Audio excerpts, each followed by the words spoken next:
The last thing you should do is go look for it. But hey, it's a free country and storm chasers can do what they want. Instead of getting in the basement, these people put themselves in front of the storm. But sometimes people wind up in the wrong place at the wrong time. Take this state trooper, for example, who found himself staring down the barrel of an approaching tornado. This footage was filmed back in 2002 by storm chaser and photographer Jim Reed. When the video starts, you see the tornado first starting to take shape.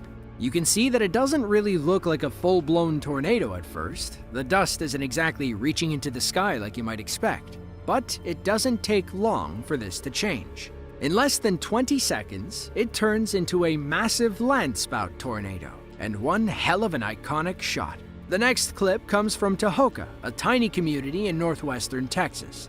On May 5th of 2019, a supercell formed in the area southwest of Lubbock, Texas. It began as a small, dusty funnel, but quickly grew into a powerful tornado. This time, a group of storm chasers went looking for trouble.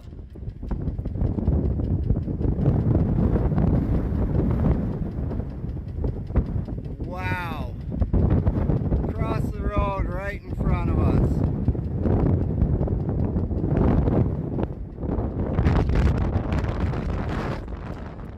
While the storm remained over mostly rural areas, it still damaged several homes, buildings, and trees. The National Weather Service called it an EF2 based on the damage it caused to power poles. Small city in southwestern Uruguay and home to about 17,000 people.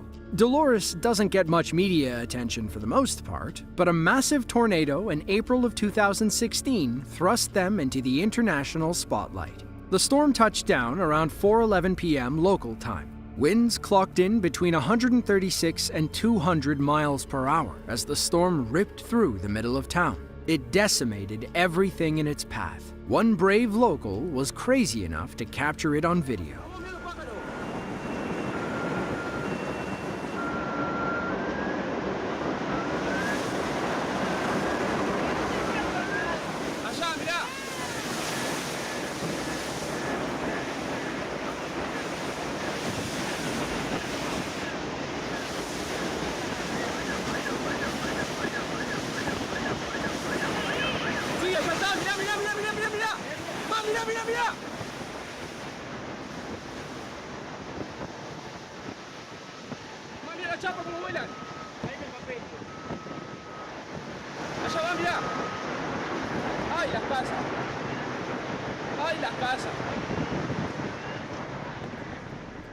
According to reports, the storm destroyed dozens of homes and injured over 200 people. Uruguayan Senator Guillermo Bisozzi told American reporters that many churches and schools had been completely destroyed. It was unlike anything he had ever seen in his life. Compared to the US, Uruguay and the rest of South America see very few tornadoes. In fact, the US averages over 1,150 tornadoes each year, which is above and beyond every other country. That's more than Australia, Canada, and all European nations combined. But just because something isn't common doesn't mean it can never